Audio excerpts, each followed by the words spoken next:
ब्रह्मांडपदी पुण्येश्वरी श्री शिवशंभो राजा रामेश्वरी श्री मस्कवानाथ मंदिर.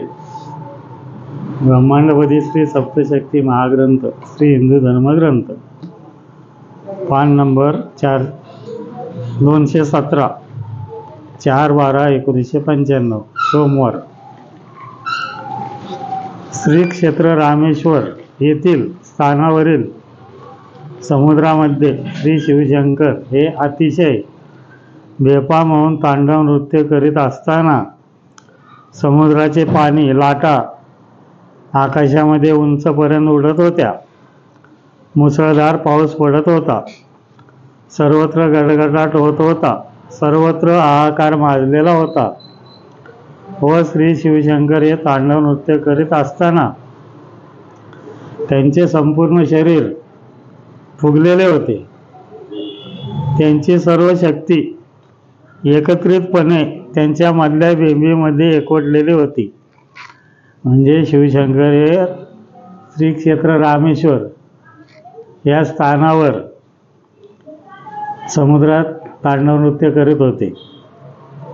त्या संपूर्ण पृथ्वी ही हादरत होती. बेफाम तांडव नृत्य करीत असताना समुद्राच्या पाण्याच्या लाटा आकाशात उंच उडत होत्या. शिवशंकर हे तांडव नृत्य करीतच होते. त्यांचं संपूर्ण शरीर फुगलेलं होतं. त्यांची सर्व शक्ती एकवटलेली होती आणि ती त्यांच्या मधल्या बिंबीमध्ये एकवटलेली होती. त्यांची संपूर्ण शक्ती. श्री शिवशंकर हे अतिशय बेफाम होऊन तांडव नृत्य करीत असताना त्यांच्या मधल्या बेंबीमधून एक ज्योत प्रकट झाली. म्हणजे ते तांडव नृत्य करीत असतानाच त्यांच्या बेंबीमधून एक दिव्य अशी ज्योत प्रकट, तेजस्वी ज्योत प्रकट झाली. तेव्हा श्री शिवशंकर हे अचानकपणे तांडव नृत्य करावयाचे थांबून एका जागी स्थिर उभे राहिले होते. तेव्हा संपूर्ण निसर्ग हा स्तब्ध होऊन सर्वत्र शांत वातावरण झाले होते. सर्वत्र अचानक शांतता पसरली होती. सर्वत्र लख्ख प्रकाश पडला होता. सर्वत्र शांत वातावरण झालेले असताना आकाशामधून श्री सूर्यदेव व श्री चंद्रदेव व इतर सर्व नवग्रहाचे ग्रह हे आकाशामधून श्री शिवशंकर यांच्यावर पुष्पवृष्टी करीत होते. सर्वत्र भयान अशी शांतता पसरलेली होती. त्यावेळेस आकाशामधून श्री सूर्यदेव, श्री चंद्रदेव व इतर सर्व नवग्रह मानव रूपामध्ये त्यांच्यावर आकाशामधून पुष्पवृष्टी करत होते. सर्वत्र अशी भयान शांतता पसरलेली होती. श्री शिवशंकर यांच्या मधल्या बेंबीमधून एक दिव्य प्रखर तेज असणारी ज्योत प्रकट झाल्यानंतर त्या ज्योतीने श्री शिवशंकर यांना उजव्या बाजूने एकूण 12 प्रदक्षिणा मारल्या. त्या ज्योतीने काय केलं? श्री शिवशंकर यांना उजव्या बाजूने 12 प्रदक्षिणा मारल्या व त्या ज्योतीने स्त्री मानव रूप घेऊन श्री शिवशंकर यांच्या समोर आपले दोन्ही हात जोडून त्यांना नमस्कार करून त्यांच्या समोर उभे राहिली होती. त्यांनी शिवशंकरांना 12 प्रदक्षिणा मारल्यानंतर स्त्री रूप घेऊन त्यांच्या समोर उभे राहिले. ते कोण? ती ज्योतीमधून स्त्री रूप प्रकट झाली. त्या आपले दोन्ही हात जोडून त्यांच्या समोर उभे राहिले. तेव्हा श्री शिवशंकर यांनी अतिशय आनंदाने आपल्या जवळील शंखाने एवढ्या जोरात आवाज काढला, शंख आपल्या तोंडाने फुंकला की संपूर्ण निसर्ग ब्रह्मांड हे आदळून गेले होते. त्यांनी ते जे त्यांच्याजवळचा जो शंख होता तो शंख फुंकला. संपूर्ण असा ब्रह्मांडामध्ये आवाज घुमला होता. तेव्हा संपूर्ण निसर्ग ब्रह्मांड आदळून गेले त्या आवाजाने व पुन्हा श्री शिवशंकर हे बेफाम होऊन तांडव नृत्य करू लागले होते. त्यानंतर ते परत बेफाम होऊन तांडव नृत्य करायला लागले.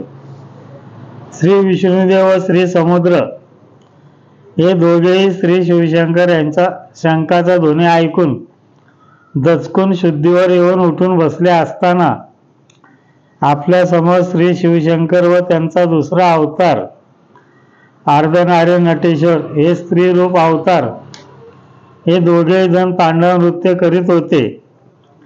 हे बघून दोघेही जण आश्चर्यचकित होऊन दचकून पुन्हा त्या जागेवर बेशुद्ध होऊन पडले होते. त्यांची पूर्ण शुद्ध हरपली होती. मग ते शिवशंकर आणि त्यांचा दुसरा अवतार अर्धनारी नटेश्वर हे तांडव नृत्य करीत असताना विष्णू आणि समुद्र हे मानव रूपात बेशुद्ध पडलेले असताना दचकून उठले त्या शंखाच्या आवाजाने.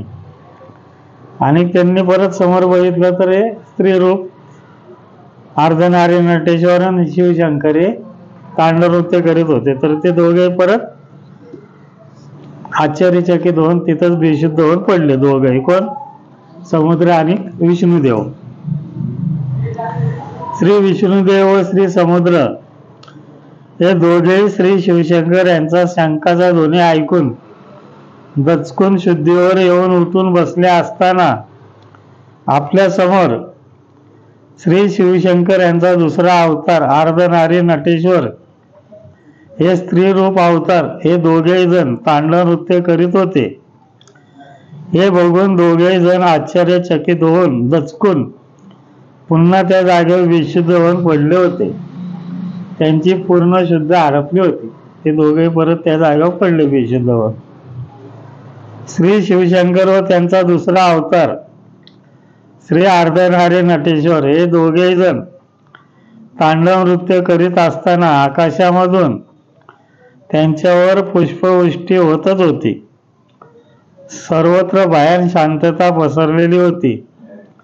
श्री शिवशंकर व श्री अर्धनारी नटेश्वर हे दोघेही तांडव नृत्य करीत असताना एकमेकाभोवती गोल फिरत तांडव नृत्य करीत होते. हे दोघे तांडव नृत्य करीत होते तर एकामेकाभोवती गोल फिरत होते. कोण? शिवशंकर आणि अर्धनारी नटेश्वर. त्या अतिशय मनोहारी दृश्य पाहण्यासाठी संपूर्ण ब्रह्मांड पूर्ण निसर्ग हे पूर्णपणे शांत उभे राहून कुतूहलाने आश्चर्यचकित होऊन त्यांचे तांडव नृत्य पाहत स्तब्ध होऊन थांबलेले होते. संपूर्ण ब्रह्मांडच त्यांच्याकडे आश्चर्यचकित होऊन बघत होता. बराच काळ गेल्यानंतर दोघेही जण पूर्णपणे दमल्यानंतर या दोघांनी तांडव नृत्य करायचे थांबले होते. मग ते दोघेही दमले बऱ्याच वेळाने, मग ते थांबले तांडव नृत्य करायचे. कोण? शिवशंकर आणि अर्धनारी नटेश्वर. श्री शिवशंकर व श्री अर्धनारी नटेश्वर यांनी तांडव नृत्य करायचे थांबल्यानंतर श्री अर्धनारी नटेश्वर यांनी आपले दोन्ही हात जोडून पूर्व दिशेकडे तोंड करून श्री सूर्यदेव यांना नमस्कार केला. त्यानंतर चारही दिशाकडे आपले दोन्ही हात जोडून चारही दिशांना नमस्कार करून चारही दिशा यांचा कृपा आशीर्वाद घेतला आहे. तेव्हा आकाशामधून पुष्पवृष्टी होतच होती. सर्वत्र आनंददायी वातावरण पसरलेले होते. अर्धनारी नटेश्वरांनी काय केलं? तांडव नृत्य थांबल्यावर पूर्व दिशेला दोन्ही हात जोडून त्यांचा आशीर्वाद घेतला. पूर्व दिशेचा अशा चारही दिशांचा त्यांनी हात जोडून नमस्कार करून चारही दिशांचा त्यांनी आशीर्वाद घेतला. पूर्व, पश्चिम, दक्षिण, उत्तर असं. श्री अर्धनारी नटेश्वर यांनी आपल्या स्वयंभू कमंडलू मधील अमृत श्री विष्णुदेव व श्री समुद्र यांच्या शरीरावर शिंपडले. त्यानंतर ते दोघे जण शुद्धी आले असताना आपल्या समोर स्त्री रूप पाहून त्या दोघांना अतिशय आश्चर्य वाटले होते व ते दोघे जण अतिशय घाबरले देखील होते. म्हणजे कोण? विष्णुदेव आणि समुद्र हे समोर स्त्री रूप बघून त्यांना आश्चर्य पण वाटलं आणि घाबरले पण होते. श्री विष्णुदेव व श्री समुद्र हे दोघेही जण आश्चर्यचकित होऊन घाबरून गेले असताना श्री समुद्र हे अतिशय घाबरून एका जागी बाजूला स्तब्धपणे उभे राहिले होते व श्री विष्णुदेव या त्या स्त्री रूपावर म्हणजे श्री अर्धनारी नटेश्वर यांच्या अंगावर युद्ध करण्यासाठी धावून गेले होते. म्हणजे सूर्यदेव हे एका बाजूला गप्प उभे राहिले होते, पण विष्णू काय केलं, विष्णूने अर्धनारी नटेश्वर यांचं जे स्त्री रूप आहे त्यांच्यावर युद्ध करण्यासाठी त्यांच्या अंगावर धावून गेले. कोण? विष्णुदेव. श्री विष्णुदेव व श्री अर्धनारी नटेश्वर यांचे घनघोर युद्ध होत होते, परंतु दोघे जण एकमेकांना आवरत नव्हते. श्री विष्णुदेव यांचे त्यांच्या पुढे काहीही चालत नव्हते. असे बराच काळपर्यंत घनघोर युद्ध होत असताना श्री शिवशंकर यांनी या दोघांच्या मध्ये मध्यस्थी करून युद्ध थांबवले होते. श्री विष्णुदेव यांना शांत करून त्यांना समजावून सांगितले व आपले दुसरे ज्योतिर्लिंग श्री अर्धनारी नटेश्वर यांची त्यांना ओळख करून दिली. त्यानंतर या दोघांचे युद्ध पूर्णपणे थांबले होते. म्हणजे यांचं बराच वेळ दोघांचं घनघोर युद्ध चालू असताना विष्णुदेव यांचं काय ते अर्धनारी नटेश्वर यांच्या पुढे काही चालत नव्हतं. बराच वेळ युद्ध चालू असताना शिवशंकर यांनी मध्यस्थी करून त्यांना शांत केलं युद्ध आणि विष्णुदेव यांना समजून सांगितलं की बाबा हे माझा दुसरा अवतार अर्धनारी नटेश्वर आहे, अशी सौर सांगून ओळख करून दिली. त्यानंतर दोघांचं पूर्णपणे युद्ध थांबलं. श्री क्षेत्र रामेश्वर येथील स्थानावरील समुद्रामधील या दोघांचे युद्ध थांबल्यानंतर श्री अर्धनारी नटेश्वर यांचे सद्गुरू सर्व विधीपूर्वक श्री समुद्र हे झाले आहेत. त्यानंतर काय झालं, सगळं वातावरण शांत झाल्यावर श्री समुद्र हे मानव रूपामध्ये श्री अर्धनारी नटेश्वर यांचे सर्व धार्मिक विधीसह सद्गुरू झाले. सद्गुरू होण्याचा विधी होत असताना आकाशामधून श्री सूर्यदेव व श्री चंद्रदेव व इतर सर्व ग्रह यांनी त्यांच्यावर पुष्पवृष्टी केली होती. सर्व विधी पूर्ण झाल्यानंतर सर्व चौघे जण तेथील समुद्राच्या तळाशी बराच काळपर्यंत आनंदाने तांडव नृत्य करीत राहिले होते. तो विधी झाल्यानंतर हे दोघे जण नाही किती चौघे जण समुद्राच्या पाण्याला खाली तळाला गेले आणि आपलं ध्यानस्थ बसले, तपश्चर्या करू लागले. तर काय माहिती आहे का, ब्रह्मांडामधील प्रत्येक स्त्री यांचे पहिले सद्गुरू श्री समुद्र हे आहेत. आलं का लक्षात? समुद्र हे प्रत्येक स्त्रीचे सद्गुरू आहेत पहिले. म्हणजे प्रत्येक स्त्रीचे कुलदैवत श्री समुद्र आहेत. त्याच्यानंतर श्री सूर्यदेव हे प्रत्येक स्त्रीचे सद्गुरू झालेले आहेत. ब्रह्मांडामधील प्रत्येक स्त्रीचे सद्गुरू हे सूर्यदेव झालेले आहेत. म्हणजे प्रत्येक स्त्रीचे कुलदैवत पण ते आहेत. म्हणजे पहिले कुलदैवत श्री समुद्र हे आहेत आणि दुसरे कुलदैवत श्री सूर्यदेव आहेत प्रत्येक स्त्रीचे. त्यानंतर मग त्यांनी विधी करत हे केलेलं आहे. पण हे दोघं पहिले सद्गुरू आहेत प्रत्येक स्त्रीचे. श्री शिवशंकर व श्री विष्णुदेव व श्री अर्धनारी नटेश्वर या तिघांनी समुद्राचा निरोप घेऊन आनंदाने तिघेही जण समुद्राच्या बाहेर आले असताना त्या ठिकाणी श्री सूर्यदेव व श्री चंद्रदेव व इतर सर्व ग्रह हे मानव रूप घेऊन समुद्राच्या बाहेर या तिघांच्या स्वागतासाठी थांबून राहिले होते. म्हणजे शिवशंकर, अर्धनारी, नटेश्वर, विष्णू हे तिघही समुद्राच्या तळाला हे करत होते, तपश्चर्या केली, ध्यानस्थ बसले.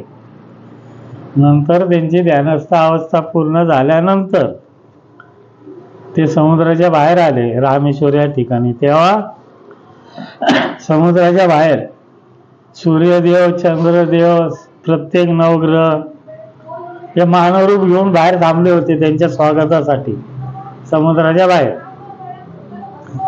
ह्या तिघांचे या सर्वांनी आनंदाने स्वागत केल्यानंतर श्री सूर्यदेव हे श्री अर्धनारी नटेश्वर यांचे सर्व विधीपूर्वक सद्गुरू झालेले आहे. त्यानंतर सर्वत्र वातावरण पूर्णपणे शांत होऊन निसर्गाचे नियम व्यवहार पूर्ववत सुरू झाले होते. ते समुद्राच्या बाहेर आल्यानंतर यांनी त्यांचं स्वागत केल्यानंतर श्री अर्धनारी नटेश्वर यांचे सद्गुरू श्री सूर्यदेव झालेले आहेत सर्व विधीपूर्वक. त्यानंतर सगळं वातावरण शांत झालं. 5/12/95 मंगळवार. श्री क्षेत्र रामेश्वर या स्थानावरील समुद्रामधील तळाशी श्री शिवशंकर हे तांडव नृत्य करीत होते व पौर्णिमा हा दिवस असताना दुपारचे बरोबर 12 वाजलेले होते. तेव्हा श्री शिवशंकर यांच्या मधल्या बेंबीमधून दिव्य प्रखर तेजस्वी अशी ज्योत प्रकट झालेली होती. म्हणजे शिवशंकर जेव्हा समुद्राच्या तळाला तांडव नृत्य करीत होते त्या पौर्णिमा हा दिवस होता. दुपारचे बरोबर 12 वाजलेले असताना त्यांच्या मधल्या बिंबीमधून एक दिव्य ज्योत प्रकट झाली होती व त्या दिव्य ज्योतीने श्री शिवशंकर यांना डाव्या बाजूने एकूण 12 प्रदक्षिणा मारल्या होत्या. त्या ज्योतीने शिवशंकर यांना काय केलं, तांडव नृत्य करत असताना डाव्या बाजूने 12 प्रदक्षिणा मारल्या. त्या ज्योतीला एक प्रदक्षिणा मारण्याकरता पूर्ण 1 महिना लागला होता. म्हणजे अशा 12 प्रदक्षिणा मारल्यात तर एक प्रदक्षिणा मारायला त्यांना 1 महिना लागत होता. अशा प्रकारे 12 महिन्यामध्ये 12 प्रदक्षिणा पूर्ण केल्यामुळे पृथ्वीवरील मानव हा 12 महिन्याचे एक पूर्ण वर्ष समजत आहे. त्यामुळे आपण काय करतो, 12 महिन्याचं 1 वर्ष समजतो. तेव्हापासून त्या दिव्य ज्योतीने दुसरे ज्योतिर्लिंग श्री अर्धनारी नटेश्वर हे बाल रूपामध्ये प्रकट झाले असताना श्री शिवशंकर यांनी त्यांच्या संपूर्ण शरीराला राख फासलेले आहे. म्हणजे त्या बिंबीमधून निघालेली जी ज्योत होती त्यांनी डाव्या बाजूने 12 प्रदक्षिणा मारल्यानंतर त्या ज्योतीने शिवशंकर यांच्या समोर बाल रूपामध्ये ती ज्योत प्रकट झाली. मग तेव्हा काय केलं शिवशंकरांनी, त्यांच्या संपूर्ण शरीराला राख फासलेली राख, त्यांच्या कपाळावर भस्म लावलं, त्यांच्या गळ्यामध्ये रुद्राक्षाच्या माळा घातल्या कोणी, शिवशंकरांनी. व त्यानंतर त्यांच्या गळ्यामध्ये शंख अडकवलेला आहे. म्हणजे अगोदर संपूर्ण शरीराला राख फासली, मग कपाळाला भस्म लावलं, गळ्यामध्ये नंतर रुद्राक्षाच्या माळा घातल्या व शेवटला त्यांच्या गळ्यामध्ये त्यांनी शंख घातलेला आहे. व त्यानंतर श्री शिवशंकर यांनी आपल्या शंखामधून अतिशय जोरात शंखध्वनी काढलेला होता. त्यानंतर त्यांनी संपूर्ण त्यांच्या शंखामधून ध्वनी काढला होता, संपूर्ण ब्रह्मांड आदरलं होतं. शंखध्वनी अतिशय जोरात काढलेला होता. त्यावेळेस श्री शिवशंकर यांच्या शंखाचा ध्वनी आवाज ऐकून संपूर्ण निसर्ग प्रचंड हादरून गेला असताना त्यांचे दुसरे ज्योतिर्लिंग श्री अर्धनारी नटेश्वर यांच्या बाळ रूपाने अतिशय मोठे असे उग्र रूप धारण केले होते. त्यांनी जेव्हा शंख फुंकला तेव्हा संपूर्ण निसर्ग हादरून गेला असताना त्यांचं शिवशंकरांचं दुसरे ज्योतिर्लिंग जे आहे अर्धनारी नटेश्वर यांच्या बाल रूपाने अतिशय उग्र असे प्रचंड मोठे रूप धारण केले होते. उग्र रूप असं धारण केलं त्यांनी. श्री अर्धनारी नटेश्वर हे पूर्णपणे नग्न अवस्थेमध्ये होते. म्हणजे ते नग्नच होते. त्यांच्या शरीराचा रंग काळा सावळा असा होता. त्यांची उंची भरपूर मोठी होती. त्यांचा चेहरा गोल असून अर्धा चेहरा पुरुषाचा म्हणजे श्री शिवशंकर यांचा व अर्धा चेहरा स्त्रीचा आहे. त्यांचा पुरुष बाजूच्या चेहऱ्याला दाढी व मिशा आहे. स्त्री बाजूचा चेहरा गुळगुळीत आहे. त्यांना 2 डोळे व कपाळामधला 3रा डोळा अशा प्रकारे 3 डोळे आहेत. म्हणजे त्यांचं अर्ध शरीर पुरुष रूप आहे, अर्ध शरीर स्त्री रूप आहे. स्त्री रूप गुळगुळीत चेहरा आहे आणि पुरुष शरीर जे आहे चेहरा त्याला दाढी मिशा आहेत. त्यांच्या कानामध्ये कुंडल आहेत. त्यांना 3 डोळे आहेत. 2 डोळे कपाळामधला गोल आकाराचा 3रा डोळा. त्यांच्या कानात कुंडले आहेत. त्यांच्या उजव्या बाजूचा पुरुष चेहरा आहे. त्याच्या डोक्यावर उभी मोठी शेंडी आहे. पुरुष जो चेहरा आहे त्यांच्या डोक्यावरती शेंडी उभी आहे मोठी अशी. व डाव्या बाजूचा स्त्री चेहरा आहे. त्या बाजूच्या डोक्यावर मोठमोठे केस असून केसांच्या मोठ्या जटा झालेल्या आहेत. म्हणजे त्यांचं जे स्त्री रूप आहे त्यांना केसांच्या मोठ्या जटा आहेत. मोठ्या जटा आहेत डोक्यावर, केसांच्या जटा झालेल्या आहेत. त्यांचा उजव्या बाजूचं संपूर्ण शरीर हे पुरुष शरीर असून डाव्या बाजूचे संपूर्ण शरीर स्त्री शरीर आहे. त्यांच्या छातीवर 3 बाहू असून संपूर्ण शरीराला व छातीवर कवच आहे. त्यांच्या छातीवर 3 बाहू आहेत. नेहमीप्रमाणे 2 बाहू आणि मध्ये 3रा बाहू. संपूर्ण छातीवर शरीरावर कवच आहे आणि कानात कुंडल आहेत. त्यांच्या उजव्या बाजूला 2 हात व डाव्या बाजूला 2 हात अशा प्रकारे त्यांना 4 हात आहेत.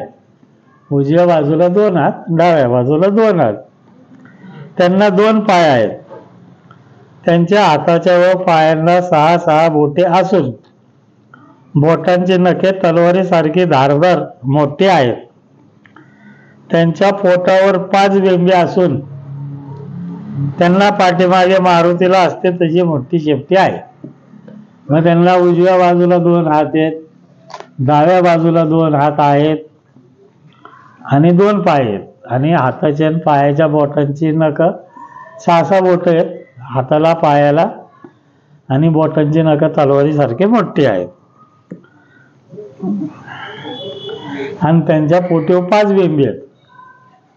आपल्याला कशी 1 बिंबी असते तशा त्यांना 5 बिंबी आहेत. म्हणजे त्यांनी एकूण 5 अवतार घेतलेले म्हणून 5 बिंबी आहेत असं असतं. म्हणजे 4 बिंबी असेल तर 4 अवतार घेतलेले, 2 बिंबी असेल तर 2 अवतार घेतलेले. आता यांच्या 5 बिंबी आहेत म्हणजे 5 अवतार यांनी घेतलेले आहेत. कोणी अर्धनारी नटेश्वर यांनी.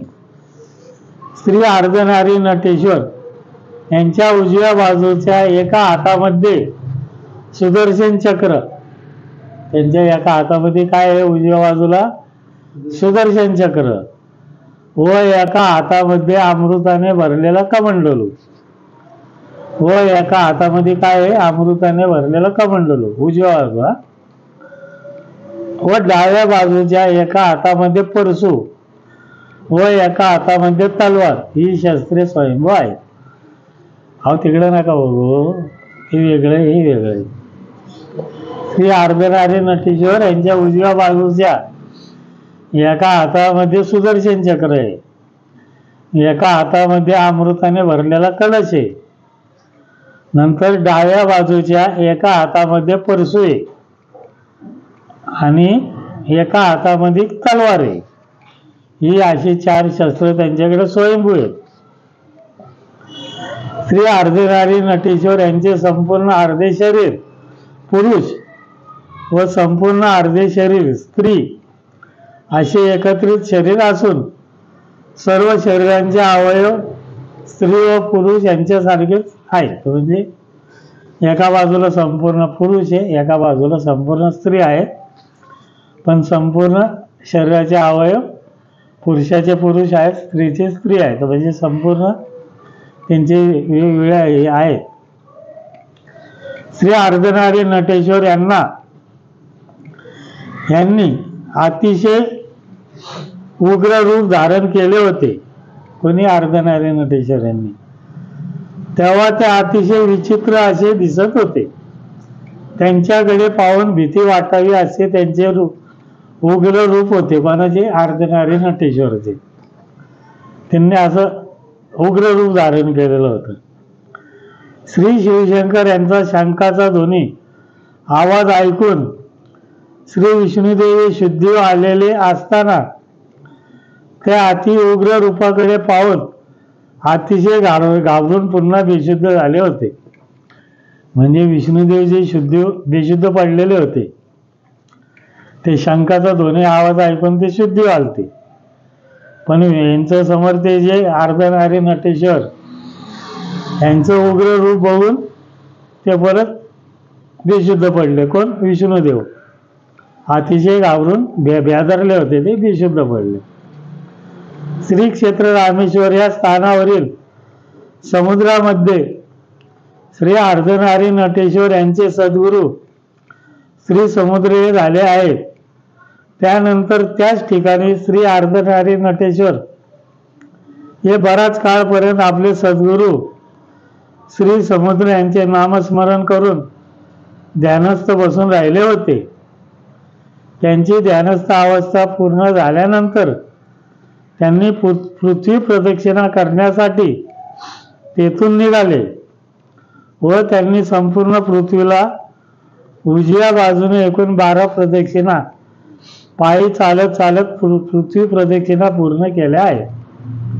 म्हणजे ज्या समुद्राच्या तळाला ज्या ठिकाणी समुद्र हे त्यांचे सद्गुरू झाले होते त्याच ठिकाणी त्यांनी बसून तपश्चर्या केली, ध्यानस्थ बसले, नामस्मरण करून ध्यानस्थ बसले. त्यांची ध्यानस्थ अवस्था पूर्ण झाल्यानंतर ते समुद्राच्या बाहेर आले आणि संपूर्ण पृथ्वीला पायी चालत 12 प्रदक्षिणा त्यांनी मारलेल्या आहेत. तिथून निघाले आणि संपूर्ण त्यांनी पृथ्वीला पायी चालत त्यांनी संपूर्ण पृथ्वीला उजव्या बाजूने एकूण 12 प्रदक्षिणा मारलेल्या आहेत. चालत चालत चालत 12 प्रदक्षिणा त्यांनी पृथ्वीला मारल्या. श्री अर्धनारी नटेश्वर हे पृथ्वी प्रदक्षिणा करीत होते तेव्हा श्री क्षेत्र शिवशंभो राजा रामेश्वरी या स्थानावर ते बराच काळपर्यंत विश्रांती घेण्यासाठी थांबून राहिले होते. मग ते अर्धनारी नटेश्वरीची पृथ्वी प्रदक्षिणा करायला रामेश्वरून निघाले. त्यानंतर ते शिवशंभो राजा रामेश्वरी या स्थानावर आले. पायी चालत असताना तिथं बराच काळपर्यंत थांबून राहिले. त्यांनी विश्रांती घेतली, ध्यानस्थ बसले. त्यांनी त्या स्थानावर बराच काळपर्यंत आपले सद्गुरू यांच्या नावाने ध्यानस्थ बसून राहिले होते.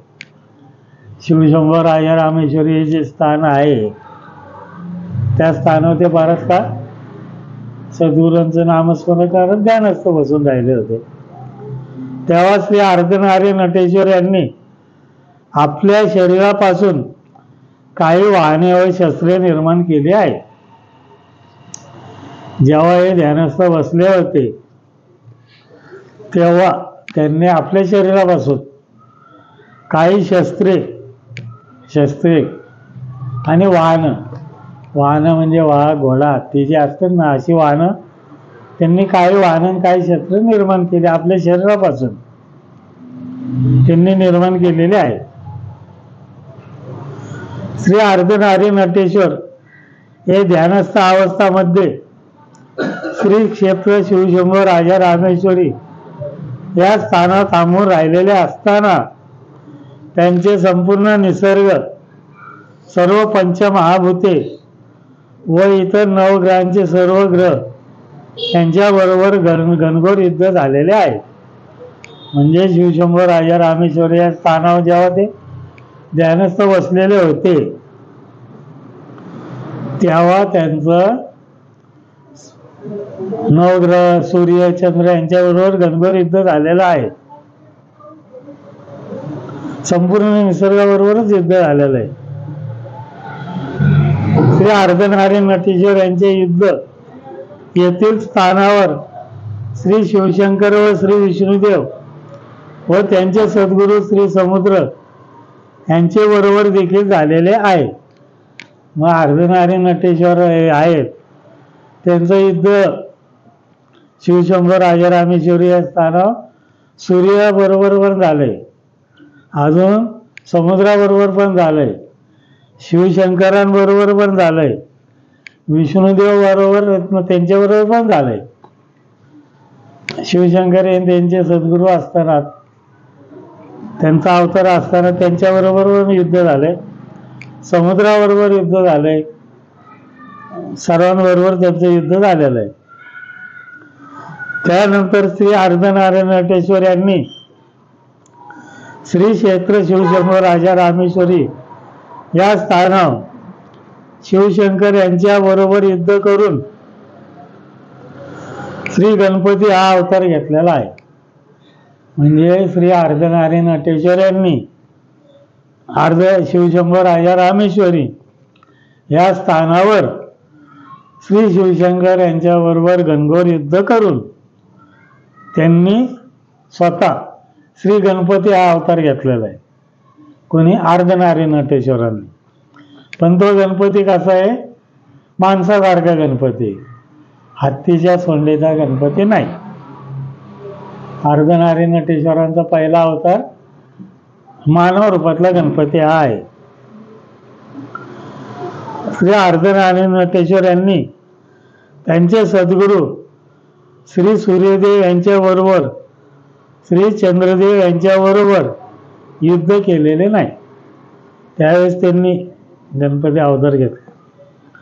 त्यांनी काय केलं? त्यांचे सद्गुरू सूर्यदेव आणि चंद्रदेव यांच्याबरोबर त्यांनी युद्ध केलं नाही. त्यावेळेस श्री अर्धनारीयण नटेश्वर हे आपली ध्यानस्थ अवस्था पूर्ण झाल्यानंतर श्री क्षेत्र शिवशंभो राजा रामेश्वरी या स्थानावरून निघून पुन्हा पायी चालत पृथ्वी भ्रमण करीत पृथ्वी प्रदक्षिणा पूर्ण करीत श्री क्षेत्र रामेश्वर या स्थानावर पोचल्यानंतर श्री अर्धनारीयण नटेश्वर यांच्या 12 प्रदक्षिणा पृथ्वीला पायी चालत पूर्ण झाल्यानंतर त्या स्थानावर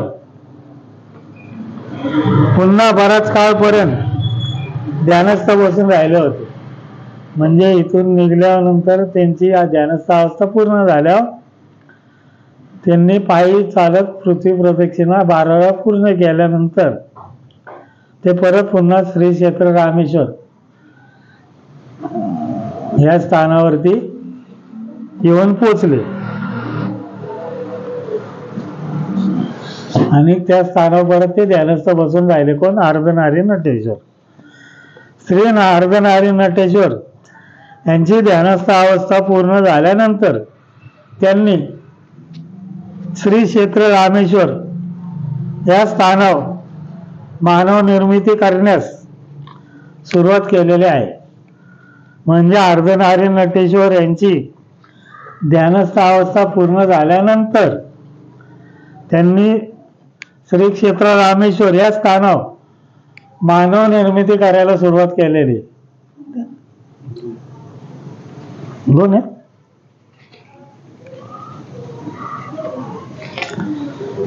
मानव निर्मिती करायला सुरुवात केलेली आहे.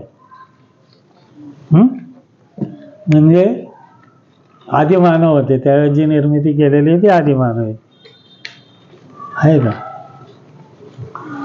मूळ 12वे ज्योतिर्लिंग श्री क्षेत्र शिवशंभो राजा रामेश्वरी या स्थानावर मूळ ज्योतिर्लिंग श्री अर्धनारीयण नटेश्वर यांनी श्री गणपती हा मानव रूपामध्ये अवतार घेतलेला असून त्यानंतर त्यांनी श्री क्षेत्र रामेश्वर या स्थानावर मानव निर्मिती स्त्री व पुरुष निर्मिती करण्यास सुरुवात केलेली आहे. म्हणजे त्यांनी जेव्हा या स्थानावर त्यांची ध्यानस्थ अवस्था येथे पूर्ण झाल्यानंतर त्यांनी या स्थानावर मानव रूपातला गणपती हा अवतार घेतलेला आहे.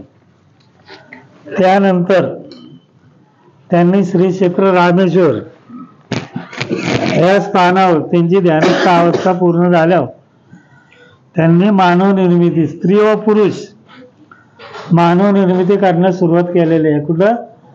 श्री क्षेत्र रामेश्वर या स्थानावर त्यांनी मानव निर्मिती करायला सुरुवात केली. त्यावेळेचे मानव ते आदिमानव होते. त्यामुळे पृथ्वीवरील मानव कोणतेही शुभ कार्य करण्याच्या अगोदर श्री गणपती यांची मनोभावे पूजा अर्चा व दर्शन घेऊनच आपले कार्य सुरू करत आहे. म्हणजे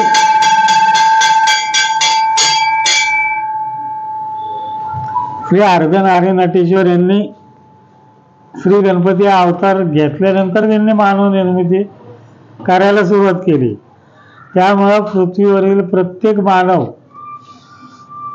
दैवत आपलं कुठलेही कार्य चालू करण्याच्या अगोदर पहिल्यांदा मानव रूपात जे गणपती आहेत त्यांची मनोभावे पूजा अर्चा करून त्यांचा आशीर्वाद घेऊन मगच आपल्या कार्याला सुरुवात करतात.